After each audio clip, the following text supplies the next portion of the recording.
Tiene miedo que se homosexualice la vida, y no hablo de meterlo y sacarlo y meterlo solamente. Hablo de ternura, compañero. Usted no sabe cómo cuesta encontrar el amor en estas condiciones. Usted no sabe qué es cargar con esta lepra. La gente guarda las distancias, la gente comprende y dice, es marica, pero escribe bien. Es marica, pero es buen amigo. Súper buena onda. Yo no soy buena onda. Yo acepto al mundo sin pedirle esa buena onda. Pero igual se ríen. Tengo cicatrices de risa en la espalda. Esa fue una cita de Pedro Lemebel y es para dar introducción a lo que se viene en este capítulo. Voy a dar un mini spoiler. Se viene el 23 de abril, el Día del Libro, y por ende vamos a hablar esta vez de la cultura disidente. Así es, Cameron, y para eso tenemos una excelente invitada que, gracias por aceptar nuestra invitación a aparecer en este podcast. Si quiere, ¿se presenta usted o la presento yo? Como usted diga. Ya, si quieren me presento. Bueno, hola a todos y todas que nos están escuchando. Soy María José Cumplido, soy historiadora de profesión, me he dedicado mucho a investigar sobre la historia de las mujeres y la historia del feminismo en Chile. Y actualmente soy candidata a la Convención Constitucional por las comunas de Las Condes, Vitacura, Lo Barnechea, La Reina y Peñalolén. Entonces, Cote, yo soy una mediadora tuya, porque no sé, yo he leído muchos libros tuyos, perdón, pero primero no lo pude comprar físico, fue en PDF, así que perdóname ahí, no te preocupes. Pero el segundo, las 10 marchas que cambiaron en Chile, creo que ese era el título, soy pésime con los nombres, pero ese me encantó, incluso lo leí con mi pareja, y la verdad me encanta mucho que la escritura más que nada disidente y de mujeres está creciendo más en Chile, está siendo más visible, porque antes a lo más tú conocías como, bueno, a Pedro Lemebel, que lo citamos al comienzo del podcast, y a Gabriela Mistral, que son los representantes chilenos. ¿Tú qué piensas de eso, que se oculte tanto o cueste tanto encontrar libros con autores disidentes o con alguna historia disidente? Mira, yo creo que ha sido parte de la historia el hecho de que solo algunos han podido, digamos, manifestar su punto de vista en distintos formatos, ¿no? En este caso, los libros. Si recordamos el proceso, por ejemplo, de las mujeres, claro, en el siglo XIX hay muy pocas mujeres que escriben, ¿verdad? En el área de historia, que es mi área donde soy más experta, también durante el siglo XIX prácticamente no hay ninguna mujer escribiendo sobre historia, y eso va a venir a cambiar recién en los años 70, 80 del siglo XX. O sea, hay un proceso que requiere, ¿verdad?, acceder a cierto espacio de mayor igualdad, de mayor educación, de mejores redes también, para que se posibilite el hecho de poder manifestar tu punto de vista, tu arte o cualquiera sea tu expresión en distintos canales, y eso ha conllevado, ¿verdad?, a una lucha desde las mujeres y por cierto que es desde las disidencias sexuales. Por ejemplo, antes también el hecho de ser lesbianas, gay, trans, etcétera, era algo totalmente oculto. Hay muchas escritoras, por ejemplo, como la Virginia Woolf, que si bien escribe en algunas novelas sobre el deseo de una mujer hacia otra mujer, ¿verdad? Siempre lo escribe como algo medio, ¿cómo podríamos decirlo? No explícitamente, ¿no? Como que lo devela y uno recién lo puede leer así porque ya sabe, por ejemplo, que Virginia Woolf tuvo amantes mujeres, etc. Y con Gabriela Mistral podría pasar un poco lo mismo, ¿verdad? Cómo vamos a leer hoy día su poesía a partir de la visibilidad que ha tenido sus romances, ¿verdad?, con otras mujeres. Pero eso tiene que tener, obviamente, asociado un proceso de cómo las disidencias sexuales aún estamos fuera de los espacios donde es posible manifestarse, ¿no? O sea, cuando hablamos, por ejemplo, que incluso para nosotros el espacio público es un lugar peligroso o el espacio público no es un lugar seguro todavía, menos lo van a hacer estos otros espacios. Entonces, a la luz que avanzan ciertos procesos de democratización, ciertos procesos de mayor apertura, ciertos procesos de protección, etcétera, ahí recién es posible, ¿verdad?, que todas esas voces disidentes empiecen a aparecernos en distintos lugares donde antes no estaban. Y eso, por cierto, que hoy día lo vemos quizás con algo más de frecuencia que antes, porque como bien decías tú, está Lemebel, está Gabriela Mistral, pero hoy día, por ejemplo, podemos tener a Daniela Vega, ¿verdad?, en el mundo del cine. Eh, Podemos también, gracias a las redes sociales, tener conocimiento sobre qué pasa en la cultura trans a través de la Alexa, por ejemplo, ¿no? Que fue una de las primeras en Chile al menos que contó todo su proceso en redes sociales, ¿verdad? Desde el punto uno hasta ahora. Muchas otras personas también han hecho lo mismo. Entonces, creo que es un proceso que se está dando y que hay que impulsarlo también muy fuertemente para también ir a buscar esos talentos que justamente por estar fuera de la norma, ¿verdad? De la norma impuesta, es mucho más difícil que se puedan surgir por sí solos, ¿no? Sin ayuda, digamos. Entonces eso va a ser súper interesante en el mundo de la cultura, de cómo también vamos a buscar esos talentos, revalorizar también una cultura propia de las disidencias sexuales que es distinta a la cultura heterosexual, ¿verdad? Y cómo eso se puede poner de vista para también manifestar cómo cada persona vive una ciudad o un país de forma distinta, dada su pertenencia, ¿verdad?, a otros mundos culturales y mundos culturales además invisibilizados. Totalmente de acuerdo. Es que igual ahora, pucha, por el tema del internet se ha viralizado un poquito más como libros y todo contenido LGBT, incluso aún así cuesta un poco encontrar en librerías. Por ejemplo, el libro que recomendé hace poco acá en el podcast de Pedagogía Queer, yo lo tuve que buscar en Busca Libre solamente, porque ahí nomás me aparecía. En la librería de acá no era muy beneficioso para mí, siento que me quiero especializar como en pedagogía, cosas queer, psicología y todo eso. Al igual que me apareció como el típico video de TikTok con libros de cómo hacer tu binder casero y cosas así, cosas que no encuentro acá en Chile en librerías, pero sí en internet. Entonces creo que internet ha ayudado bastante también a un poco esta representación. O también en tema de nuevos escritores, porque tenemos el Wattpad, que sí o sí te hace referencias LGBT, incluso es buscar LGBT historias y te salen un montón seguidas. Ya sea buena la calidad de la lectura o no, hay representación sí o sí, y un adolescente o casi llegando a la adultez se puede representar en Claro. ellas. A mí, claro, yo creo que porque el libro Pedagogías Queer es de una española, si no me equivoco, ¿verdad?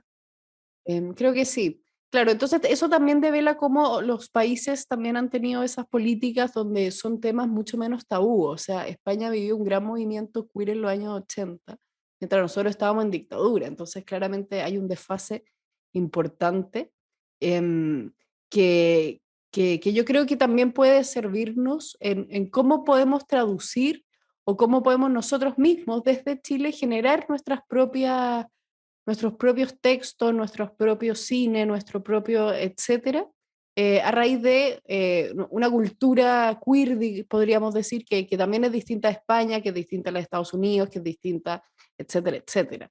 Yo creo que en, eso es un gran desafío que va a requerir también como desde Chile también tenemos hoy acceso, y como bien decías tú, a un conocimiento mucho más extenso de lo que podríamos tener sin Internet, ¿verdad? Porque como bien tú dices, hoy día en las librerías chilenas no es algo tan masivo que haya, ni siquiera hay una sección de libros LGBTQ y queer como hay, por ejemplo, en la librería de Estados Unidos.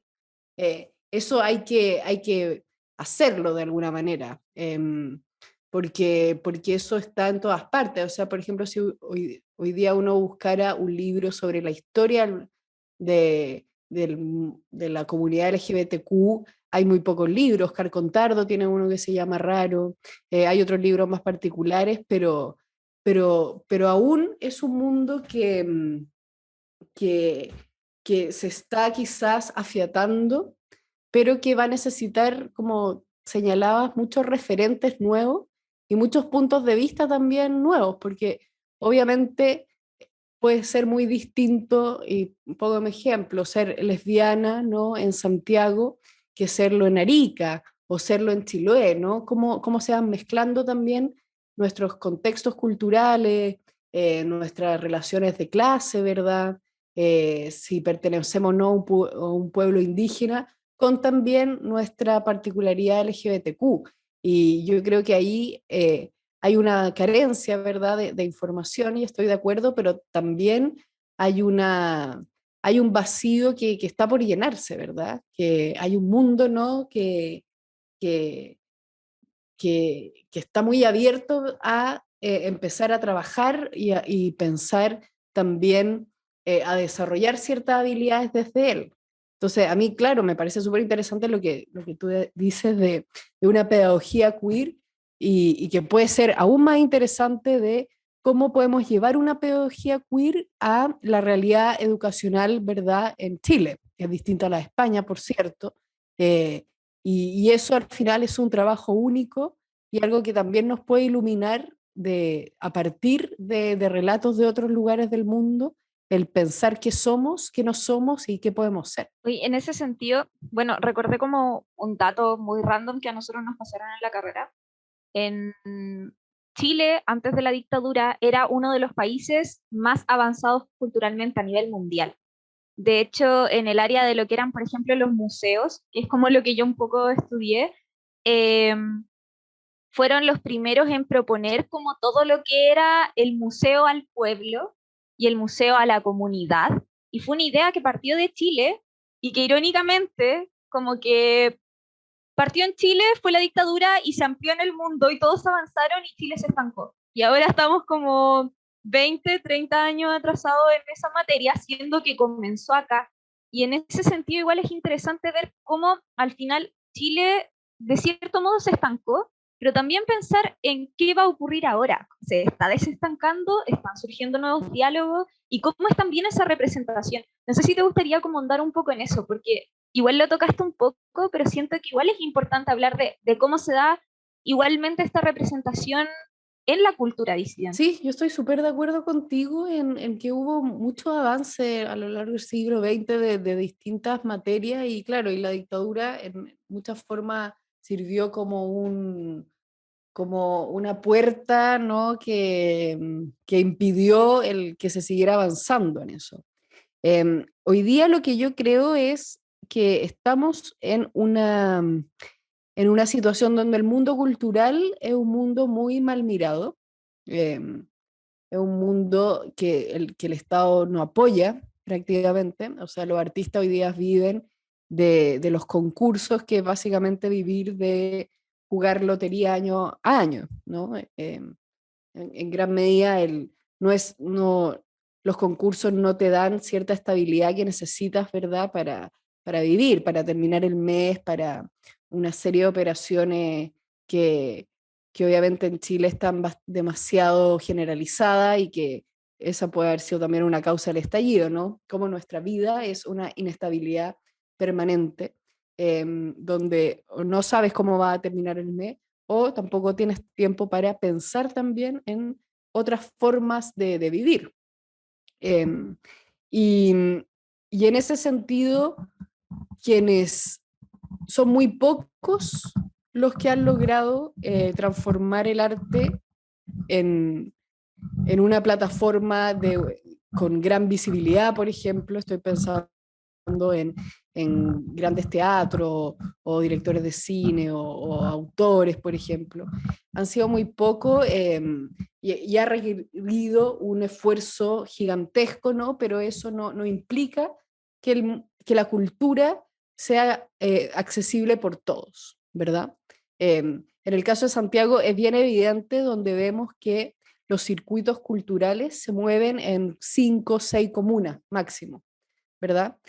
A mí me ha pasado mucho eso de que trato de ir a prácticamente todas las comunas con mis libros, y si bien prácticamente todas las comunas tienen uno, al menos, un espacio cultural, los circuitos no llegan hasta allá, ¿no? Entonces, por ejemplo, en La Granja puedes tener un centro cultural, pero aquellos que hacen cultura en general no van hacia esos lugares, sea porque no los pueden invitar por falta de presupuesto, y una serie de cosas que develan también la desigualdad económicas que tienen los distintos territorios. Y obviamente, como la cultura queer y los sujetos queer también tienen más dificultades, ¿verdad? Dificultades en torno a, desde la inserción laboral, ¿verdad? Hasta caminar seguros por las calles. Obviamente es mucho más difícil conseguir cierta estabilidad a través de la cultura. Y por eso tenemos pocos casos de, personas queer que estén metidos en ese mundo. Estoy hablando, por ejemplo, la Mariely Rivas, que es directora de cine, la Daniela Vega, actriz, etcétera, etcétera. Y entonces yo creo que el desafío hoy es, uno, cómo podemos pensar un Estado que le dé garantía a la cultura, ¿no? Que permita invertir en cultura para aquellos y aquellas creadores de cultura puedan, digamos, vivir y dedicarse en cuerpo y alma a esa labor que es tan importante para la cohesión social. Y además de eso, obviamente preocuparse de que esa cultura sea lo más amplia posible y represente a las distintas diversidades que habitan Chile, ¿no? Porque no nos sirve tener una cultura que esté desde un punto de vista, ¿no? Que sea, por ejemplo, el punto de vista de la élite. No, necesitamos también una cultura que hable de lo popular, una cultura que hable de lo indígena y una cultura, ¿verdad?, que hable de las disidencias y asumiendo, como les comentaba, la diversidad que hay dentro de cada uno de esos nombres, ¿verdad? Eh, pero eso yo creo que requiere mucha inversión, una inversión pública importante, y un lugar, y otorgarle un lugar a la cultura que sea relevante, cosa que hoy día no lo es. Y quedó muy plasmado en la pandemia y todos los problemas que ahí surgen. Entonces, ¿cómo transformamos la relación entre la cultura y el Estado como una relación mucho más colaborativa y no y no una relación que sea meramente darle plata, digamos, a los hacedores de cultura a través de concursos, sino cómo puede estar en el corazón, digamos, del Estado la cultura, no solo para proveerla, sino también para impulsar que las personas tengan un acceso igualitario, un acceso fácil, ¿verdad?, a distintas manifestaciones culturales. Totalmente de acuerdo. De hecho, a mí por lo menos me parece una vergüenza que hayan recortado el presupuesto, que además hayan insultado caleta lo que era el arte, la música, los libros, porque fue como todo un fenómeno social la pandemia. Es como, ya, en el colegio, también acá nosotros somos como profes, entonces en los colegios fue como, ya filo, le damos prioridad a las materias del CIPSE, las materias de la PSU y el resto ven cómo se la arreglan. Claro, Y el resto da lo mismo, entonces como el resto da lo mismo, también aprovechamos de recortar la cultura, porque obvio que la gente no necesita cultura en pandemia, entonces ¿para qué les vamos a dar plata? Y fue súper complejo el escenario y además está esto, que la cultura ya era deficiente, como que no es claro. es un problema que se incrementó y se notó más en la pandemia, pero es un problema que viene de Que antes, viene antes. de malas pagas, de mala gestión, no por los centros en sí, sino que porque la plata es tan poca que se tiene que hacer lo que se puede con lo que hay y al final quedan todas estas trabas y sin hablar de que al final todos sabemos de que los fondos es súper difícil ganárselo, son súper elitistas, están muy arreglados por dentro. Entonces, igual está como el panorama súper cerrado y lo mismo que tú dijiste, o sea, claro, existe como una representación, pero em, existe también como este problema de quiénes nos representan. ¿De verdad nos está representando la comunidad o no? Porque eso también afecta harto. ¿Y qué es lo que se está representando de la comunidad? Entonces, igual es como un tema fuerte cuando hablamos de cultura y sobre todo de que al final, bueno, en general la cultura como más accesible y directa es la televisión, Ujú, claro. pero también qué pasa con todas estas otras ramas, ¿por qué nadie las toca? ¿Por qué no se hablan? O sea, también, por ejemplo, ¿por qué no Claro. revivimos lo que es el libro? Sí, yo creo que, a ver, dos cosas. Me quedé pensando en lo que decías del tema de la representación, que yo creo que tocaste un punto súper interesante, porque efectivamente, no cualquier persona LGBTQ te va a representar por el mero hecho de serlo. Puede representar algunas cosas, algunas problemáticas, porque obviamente tenemos una cierta cultura en común, ¿verdad? Pero muchas otras que no son en común, ¿no? Porque como estábamos conversando, está cruzado por otros temas, ¿no? Y en ese sentido a mí me parece que lo esencial es intentar poner la mayoría de puntos de vista arriba a la mesa, ¿verdad? De obviamente que no tengas solamente una mujer trans hablando por todos, sino que tengas a muchas mujeres trans, distintas entre ellas, hablando desde su punto de vista. Y, y eso, tener varios puntos de vista te sirve porque permite uno reconocerse en otro, reconocer una vida en común con otro, pero también reconocer las diferencias, ¿no? Y eso permite también reflexionar, digamos, en cuáles pueden ser mis particularidades, qué mundo es más similar al mío, cuál otro no, cuál me gusta, cuál no, etcétera, etcétera. Y eso, bien lo decías tú, requiere generar plataformas, requiere generar espacios, y eso requiere invertir. O sea, si seguimos con el problema de que le vamos a dar el último raspado de la olla a la cultura, la verdad no vamos a resolver nada, porque los únicos que van a poder estar ahí van a ser quienes ya estaban ahí de antes, ¿verdad? O quienes por distintos motivos lograron, digamos, sortear todos esos obstáculos, algunos más que otros, y pudieron posicionarse en un lugar para hablar de ciertas temáticas.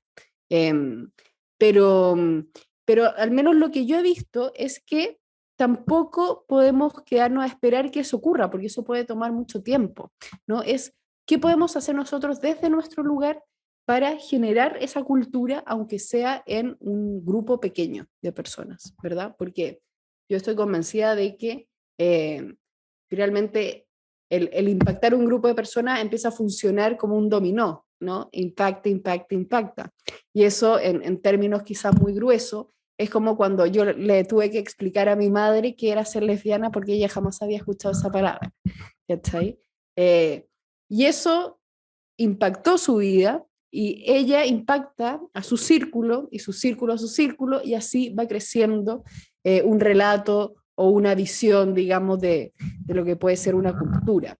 Entonces, eso también es súper importante y yo creo que a diferencia de los 80, a diferencia de la dictadura, el hecho de tener internet, de ustedes que están haciendo este podcast, ¿no? De las personas que hacen cosas en TikTok, en Instagram, creo que hay muchos canales para generar una cultura que si bien no va a ser, no va a ser en un primer inicio algo que pueda sustentar los costos de nuestra vida, sí puede cumplir un segundo objetivo que es llevar un mensaje a distintas personas eh, y al menos tener un canal donde se tomen de vista ciertos diálogos que quizás no están en la televisión, ¿verdad? Quizás no están en el diario, quizás no están en los canales, podríamos decir, oficiales. El punto es cómo podemos tomar esto y potenciarlo, porque eso también yo creo que es importante, porque obviamente uno no puede pasar la vida trabajando gratis, ¿cachai? O sea, ojalá pudiéramos hacerlo, pero es inviable. Entonces, ahí el punto es cómo podemos finalmente vivir de esto o hacer cierto encuentro o generar ciertas relaciones para que eso se produzca. Y, y lo pienso porque la otra vez en la tele, de hecho, vi un reportaje de un chileno que había hecho una aplicación donde juntaba era como una especie de Tinder de emprendedores con grandes empresarios. Y lo que hacía este Tinder era eh, generar una conversación entre el emprendedor que si quiere ser proveedor del Jumbo, no tengo idea, para juntarse con aquel empresario y que necesita que en su supermercado haya cierto producto. ¿Cómo, entonces, pensando ese modelo, cómo también se podrían generar ciertas sinergias para quienes quizás no quieren producir cultura, pero sí quieren financiarla encuentren a este mundo cultural que en muchas ocasiones se conoce quizá en un cierto círculo, pero no es algo que esté tan a la vista. Yo creo que esas estrategias también pueden ser súper interesantes de pensarse mientras el Estado y la sociedad valore la cultura de una forma distinta. Igual es interesante eso, incluso lo último que dijiste, que la sociedad como que valore la cultura de una forma distinta, porque hace poco, o por lo menos hace poco se hizo viral, porque yo no veo tele nacional, la verdad, pero de este tipo de, no me acuerdo el nombre, pero que sale yogur oikos, griego que se llamaba antes, que rechazó totalmente en Got Talent Chile, creo que se llama ahora, como la versión chilena de lo que estaba en España, Inglaterra y todo eso, que rechazó cultura, básicamente. Incluso que la Denise Rosenthal no colapsó en ese momento y empezó a responderle. Entonces creo que igual, Lisnienko, gracias, así se llama. Creo que igual depende de qué tanto nos muestran, porque igual era una buena iniciativa que algo así cultural que era como ambientado en Asia, básicamente, salga en la tele para que la gente que no tenga la oportunidad de ir a donde los mandó a él, como a Parque O'Higgins o a otro lugar, puedan verlo desde la casa y más en cuarentena.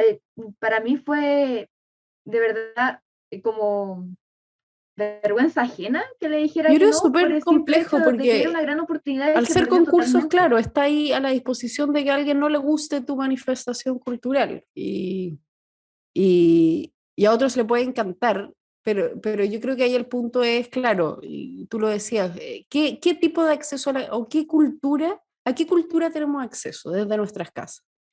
Entonces, de nuestras casas y quitando internet, lo más fácil es, claro, televisión, eh, Netflix, Amazon, ¿verdad? Que también ahí hay un tema eh, porque cuando tú pagas, digamos, Netflix o Amazon, esa plata no se invierte en cultura en Chile, se queda, digamos, en grandes empresas. Entonces, eso ha hecho también cómo han caído las teleseries, por ejemplo, chilenas, eh, que, que en el fondo en muchos casos han sido una demostración cultural de Chile. Pienso en las teleseries de los 90 como Romané, que mostraba el mundo de los gitanos, Pampelusión, que mostraba el mundo de la salitrera, que ahí sí había una oportunidad a través de, de, de las teleseries de conocer, digamos, un mundo cultural que no podíamos conocer de otra forma.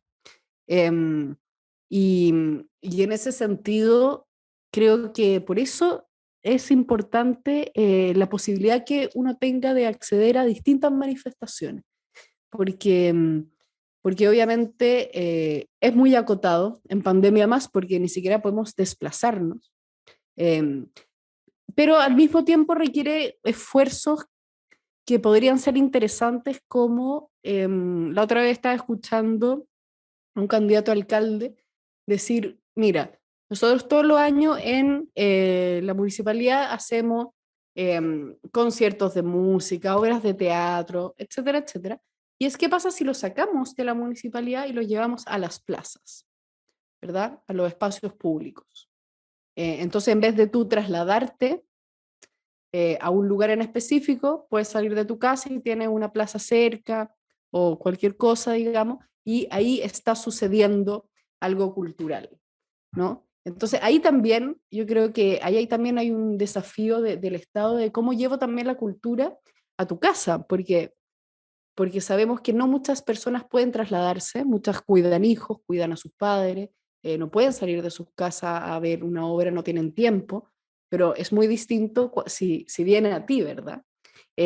Otro tema que yo creo que es interesante es cuál es el rol de la televisión pública, ¿no? Que en este caso debería ser TVN. ¿Cuál es su rol?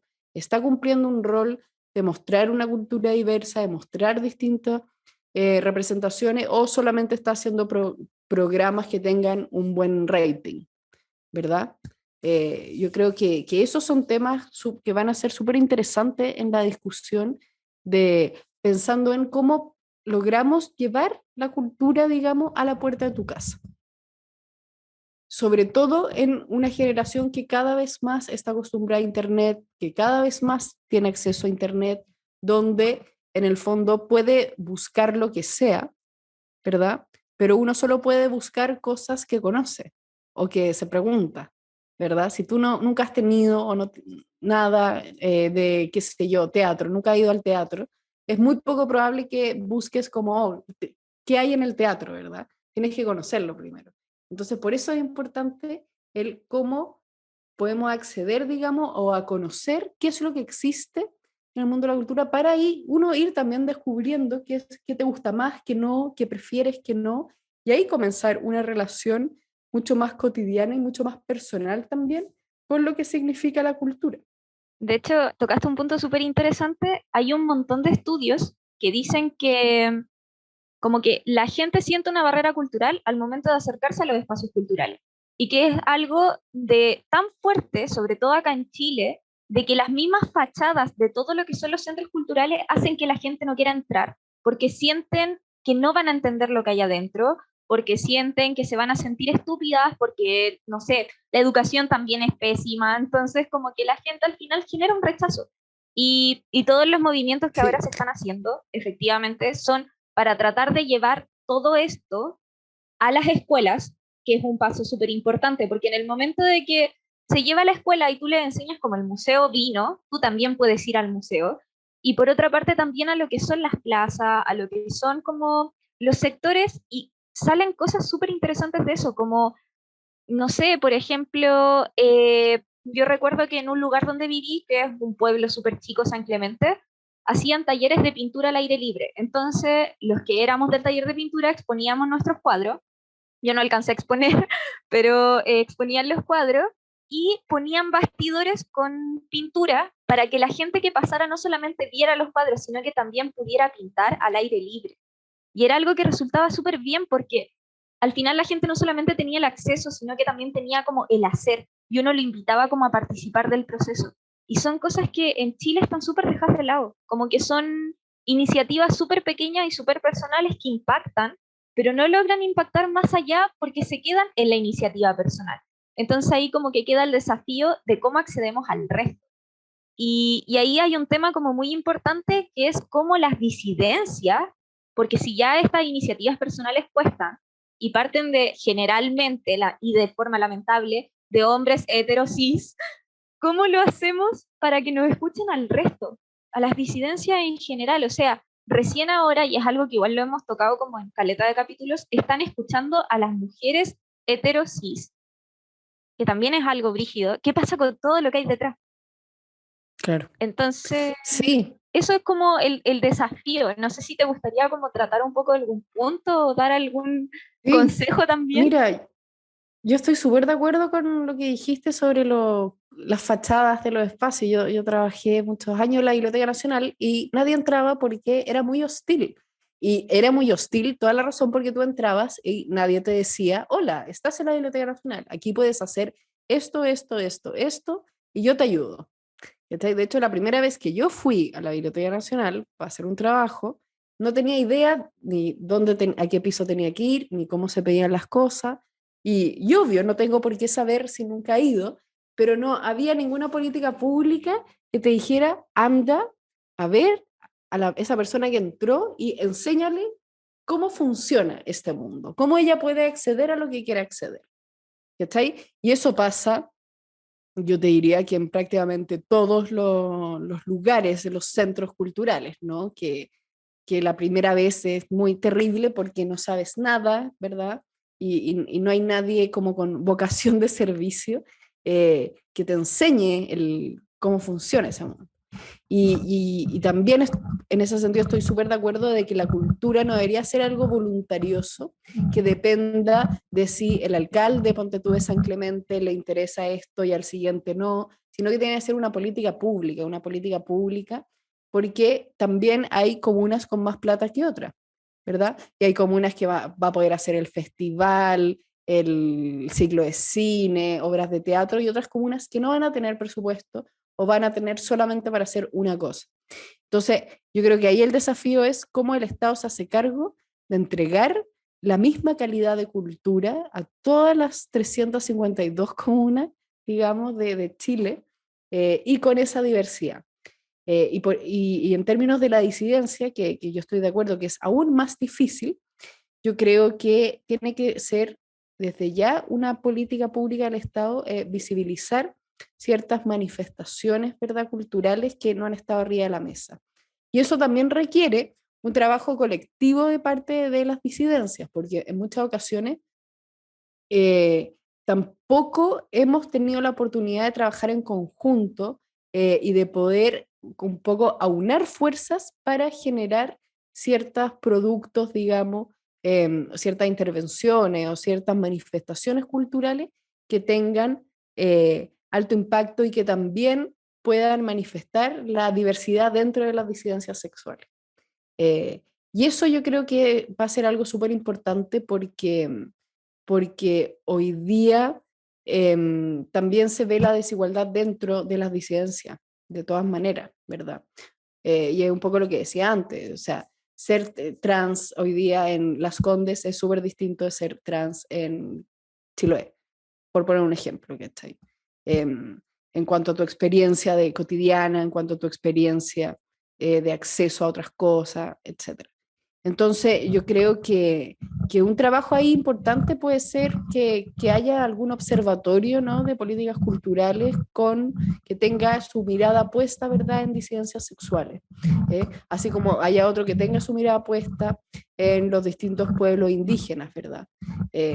Y así, etcétera, para que justamente se pueda entregar también una visión cultural desde esos mundos, pero de una manera diversa, de una manera amplia, de una manera que permita también conocer la inmensidad cultural que existe en nuestros grupos, ¿verdad?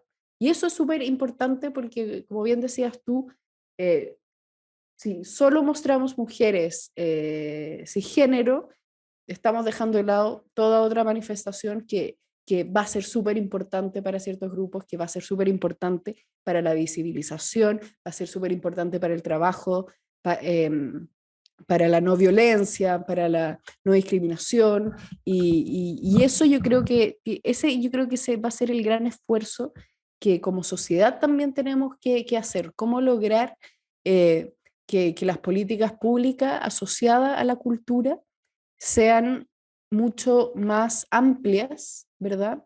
Y puedan recoger manifestaciones culturales más invisibilizadas, ¿verdad? Em, y para que permita, digamos, ser más audaz al final de qué cultura estamos financiando, qué cultura le estamos dando prioridad. Yo creo que el trabajo va a ser ese, cómo logramos llenar un poco el panorama con la mayor cantidad de miradas posible, y preocupándose justamente de todas aquellas que sabemos que están aún más invisibilizadas. Totalmente. De hecho, como que en la conversación me surge mucho como en la memoria, esta chica, no recuerdo el nombre, pero que es de África, como general continente, no recuerdo la parte específica, que habla del ¿Ya? relato único y cómo el relato único ¿Mm? al final va generando relatos únicos y va afectando toda una visión de mundo y que es súper peligroso porque, claro, te Claro, visibilizan, te muestran, claro, pero te muestran un relato único una y otra vez y el problema que al final comienza a pasar con toda nuestra cultura es que mientras no se le da la voz a la disidencia y mientras es desde un punto de vista, lo que siempre hablamos como heterosis, eh, queda ese relato único, como que bueno, lo hablamos también en un capítulo anterior, como la clásica historia que no hay más que la salida del closet, no hay más que la transición. Y sería como que, y nuestras historias son trágicas, porque es trágico hacerlo. Y no existe más, ahí queda. Como que ahí tenéis tu representación social y nunca se habla como de las otras cosas y al final termina volviéndose peligroso porque quedan de lado todo esto otro imaginario. claro. Entonces Sí, igual es como estoy súper de interesante acuerdo. reflexionar en eso. A mí me parece también súper interesante la crítica que puede venir o de ciertos, claro, de ciertas, voy a poner un ejemplo, de ciertas películas o novelas que como bien decías tú son un relato único donde pasa esto y esto otro y nada más.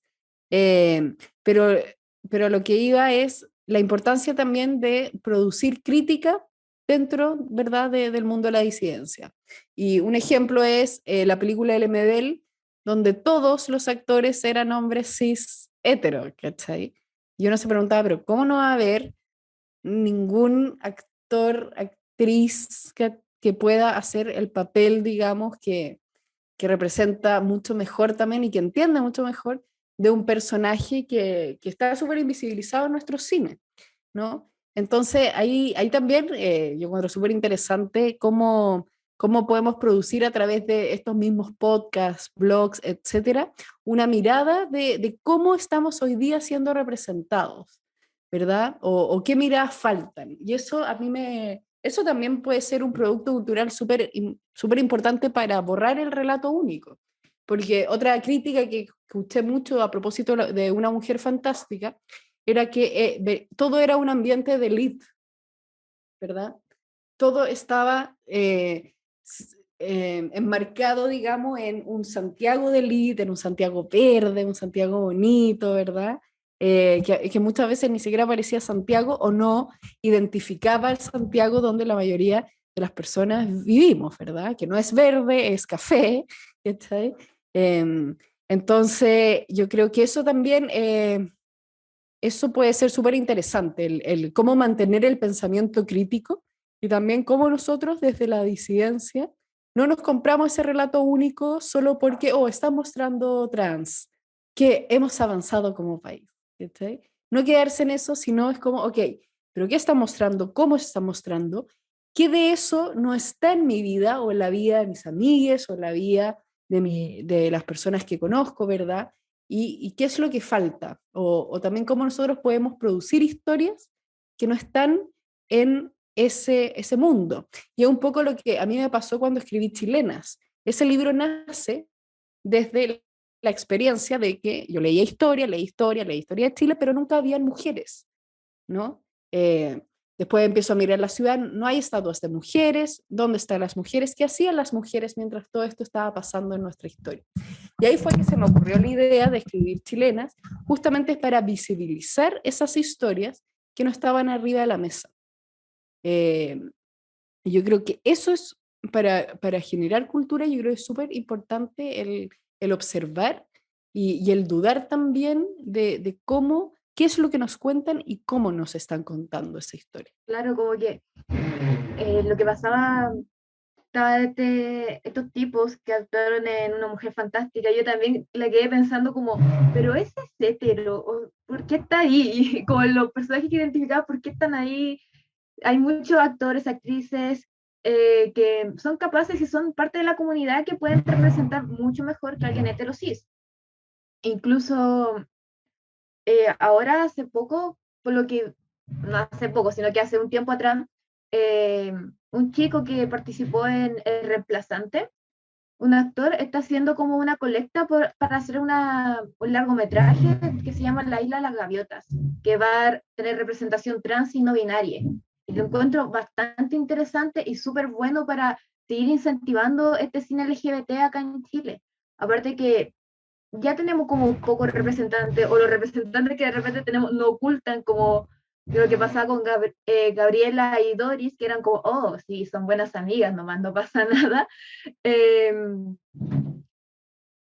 Repito, sería una buena oportunidad y aparte para que gente fuera de la comunidad se introduzca más el tema o le llame un poco más la atención, porque igual si no le llama la atención a algo no te vaya a meter, pero de más que lo escuchaste por ahí o cuando vieron a Mujer Fantástica en los Oscars, muchos de mis amigos lo vieron solamente porque salió en los Oscars.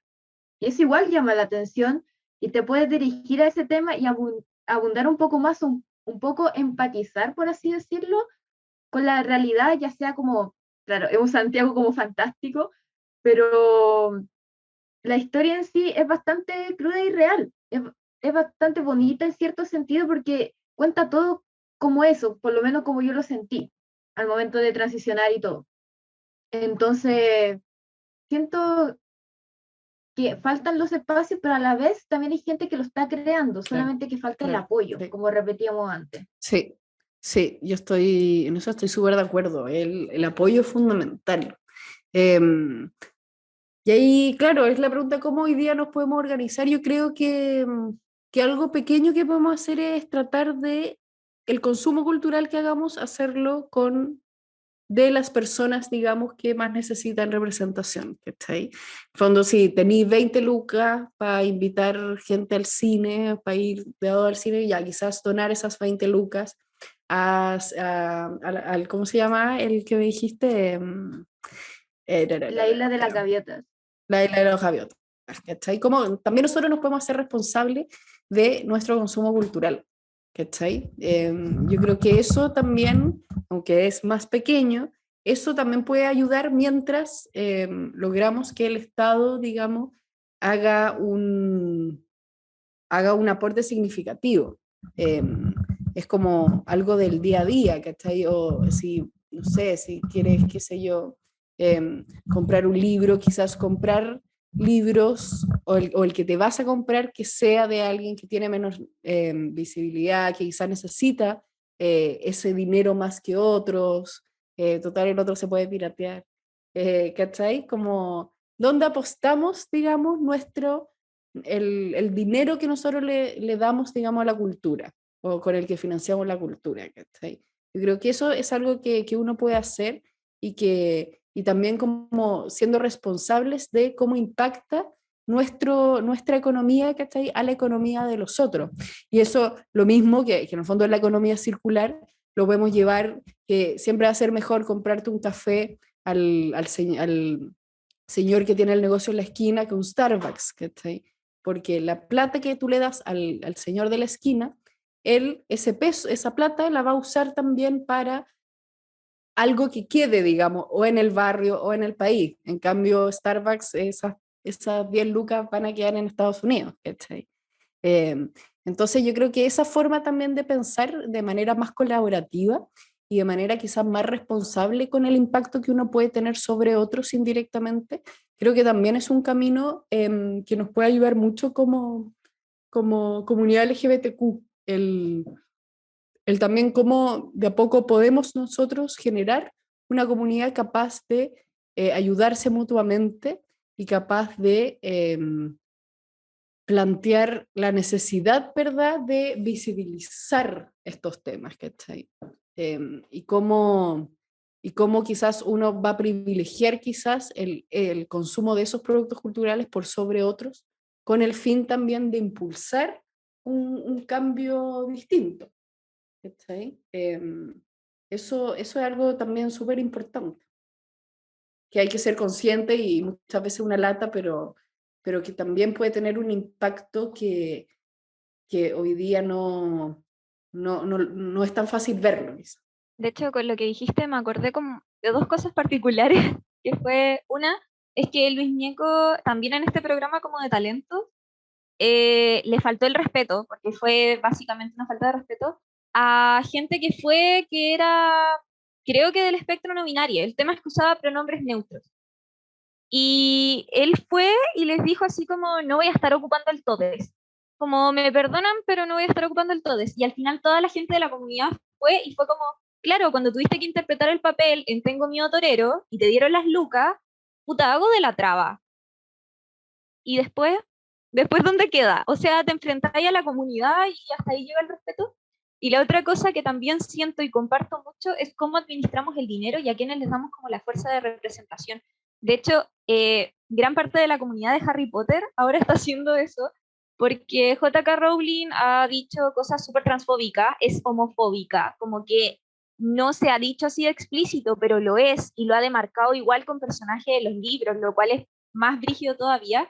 Y como que casi toda la comunidad está diciendo como, nos puede gustar mucho, tenemos que separarlo, por último, pirateamos las cosas, pero no podemos seguir dándole voz, no podemos seguir dándole plata, esa plata se tiene que ir a otras voces, porque si no al final el cómo administramos la plata hace que, por ejemplo, gente como el muñeco siga aprovechándose de los papeles, que la gente todavía no le tome el peso, porque no se están como funando las cosas, o sea, esa inversión se pudo haber dado para proyectos como la Isla de las Gaviotas, que de verdad van a tener una representación mucho más Claro. real y mucho más fidedigna, Sí, porque lo está haciendo la gente que lo vive. Y al final es eso, como yo he tenido muchos debates con actores como de esto, porque dicen, pucha, es que cómo no voy a poder interpretar a alguien trans, y es como el problema no es que tú lo interpretes, el problema es que a esa persona trans tampoco le van a dar pega de algo, y tú te estás apoderando de la pega que podría tener de representar su vivencia, siendo que tú la vayas a representar sin saber lo que es, y sin darte el tiempo de verdad ir y saber lo que es, y vaya a ser, aunque sea excelente representación, le estáis quitando la pega a alguien que la necesita. Es así de básico. Entonces igual es importante como hacer esa crítica y como también como para darle el sentido y, y hacer como la reflexión acá, si nos podríais recomendar también como libros de disidencia o de mujeres que también sean como más under y que podamos ir financiando como en este momento, como por último para tener los datos y poder dar las recomendaciones. Sí, me quedé pensando en, espérate, en lo que decía y que me acuerdo, hay una historia de, no sé si vieron la película de Harvey Milk. Harvey Milk, que es uno de los primeros hombres gay que tiene un cargo público en California. Y él antes había sido activista en San Francisco, y San Francisco había mucha comunidad LGBTQ, pero era muy homofóbico, entonces toda esa comunidad dejó de comprar en todos los negocios homofóbicos, ¿no? De personas homofóbicas. Entonces, finalmente, todos los que tenían negocio, al final fue como ya, ok, no puedo ser homofóbico, y aunque la intención haya sido solo defender su negocio, al final, al abrirse y al conocer a esta persona LGBTQ, empieza a cambiar su mirada solamente por el hecho eh, de conocer a esos otros que antes simplemente solo les daba miedo. Y libros de disidencia, a mí me gusta mucho el, es de historia, sí, puede ser latero, pero a mí me gusta mucho el Libro Raro de Oscar Contardo. Y me gusta porque es el único libro que puede contar cómo ha sido vivir siendo gay, siendo lesbiana, siendo trans en Chile desde, digamos, sus orígenes prácticamente hasta hoy, y cómo han cambiado y cuáles han sido los personajes que han escrito sobre esto o que se ha sabido que eran, y cómo la sociedad también ha pasado por distintos, por ejemplo, discursos homofóbicos. Creo que ese libro es súper interesante, eh, y vale la pena revisarlo.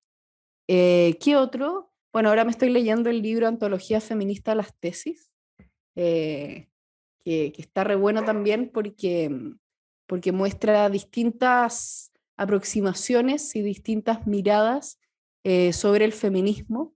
Y obviamente el feminismo ha sido fundamental para la lucha LGBTQ en el mundo. Y otro libro que me leí hace tiempo, ¿cómo se llamaba? Es de un español que habla como es como una cultura queer. Bueno, que habla un poco de, y ahí ya me voy a acordar del nombre, de cómo se puede resistir también a los mandatos normativos, incluso cuando esos mandatos normativos puedan impactar a nuestra propia cultura. ¿Cachai? Cómo nosotros nos podemos acomodar también a ciertas normas de vestimenta, a ciertos comportamientos, ¿verdad? Que, que lo aceptamos porque son los que nos han permitido estar en el espacio público de manera más segura, por ejemplo, pero lo que él dice es que finalmente hay que sospechar de esa acomodación quizá, eh, para mantenernos un poco alertas sobre qué cosas de nuestra cultura no son posibles y no deberíamos ceder simplemente por sentirnos parte de algo. Como cómo se puede mantener, digamos,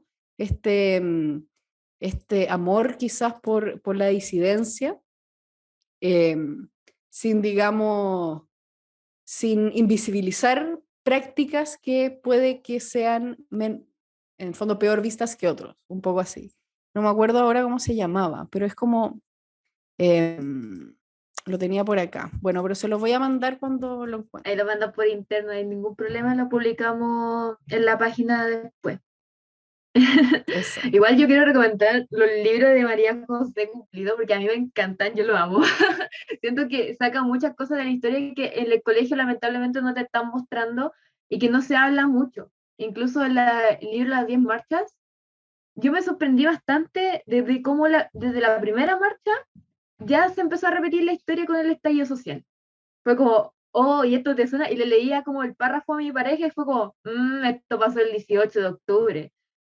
Era como muy, como explotar en la cabeza. Y claro, sale la marcha LGBT, que aunque no había como mucha cambio, porque igual las marchas LGBT son como entre comillas más pacíficas en cierto sentido, sí dio un gran paso que fue la primera, y que más o menos se aproxima mucho a los disturbios de Stonewall, o sea que no estamos tan atrasados en ese lucha de derechos a comparación de los países como primermundistas, se podría decir. Entonces es bastante bueno, Chilenas también es bastante bueno, a mí me encantó, supe mucha historia que no sabía, y Mujeres, corrígeme si me equivoco, Mujeres Rebeldes Chilenas de Chile, algo así, Chilenas rebeldes. Chilenas Rebeldes, Chilenas rebeldes. también es muy bueno, incluso se lo comenté a una amiga, oye, va a estar invitada a la Cote del libro que leíste hace poco, por si queréis escuchar el podcast así haciendo promoción. Y a ella le encanta. Por lo menos a mí y a ella Bacán. fue muy buen libro como para empezar y también como, no sé si lo sepas, pero para empezar a intuirme al feminismo. Entonces fue como Bacán. muy inspirador, por así decirlo, como buscando una palabra bonita.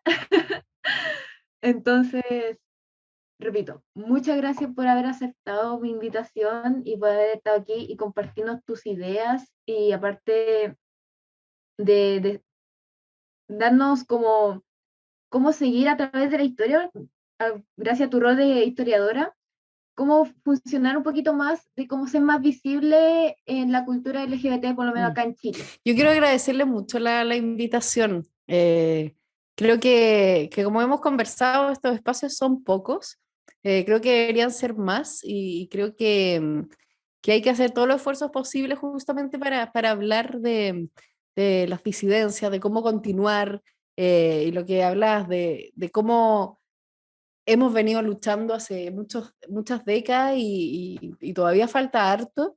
Y yo creo que eso solo se puede lograr con apoyo y con bastante unidad y con conocimiento también de, de cómo, de cómo es formar parte de las disidencias de distintos lugares y cómo cada persona, desde lo que sabe, desde lo que ha vivido, desde su mirada, también nos aportan muchas perspectivas que son importantes justamente para tener una visión más amplia y una visión cada vez más compleja y menos caricaturizada de lo que es finalmente ser disidente y qué es lo que nos falta y qué es lo que necesitamos también para protegernos a nosotros mismos y a nuestra cultura. Totalmente, y aparte de la representatividad que debemos tener, ya que es escasa y claro, nos quitan como un lugar a actores y actrices de la comunidad porque un heterosis quiso el lugar. No es, como dijo Cameron, no es el problema que ellos quieran hacer ese papel y que lo hagan.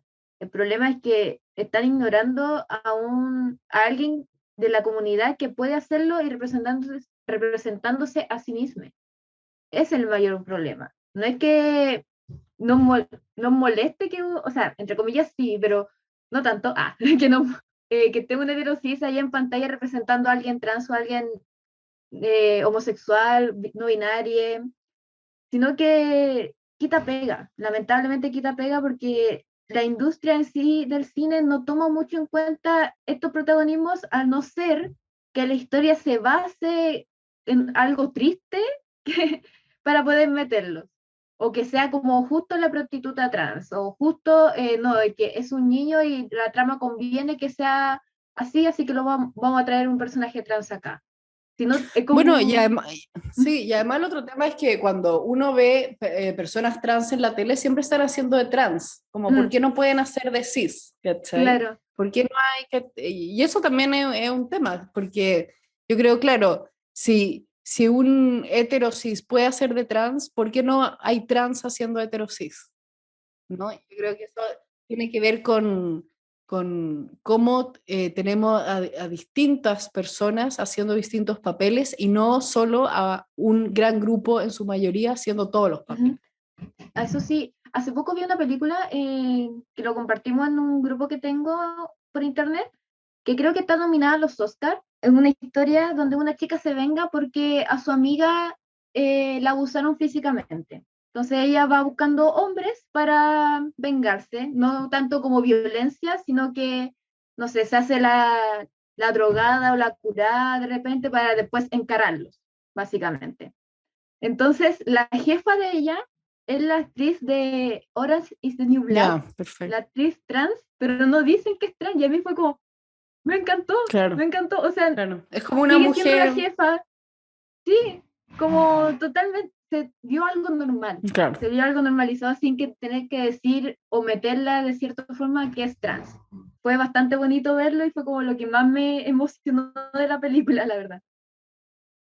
Entonces, siento que vamos por buen camino. Con todas las luchas que han tenido tanto en Estados Unidos, en España o acá en Chile, de a poco se va logrando. Ojalá sea más rápido acá en Chile, como, no sé, tenemos el Piñera virus, así que ojalá que esto sea más visible y el proyecto de la Isla de las Gaviotas también salga a flote, porque es una iniciativa muy buena y que me gustaría verla, tanto en la pantalla grande o como sea que pueda salir. Sí, yo también tengo esperanza de que seguimos el camino y que hoy estamos mucho mejor de todas maneras que hace 20 y 30 años. Uh-huh.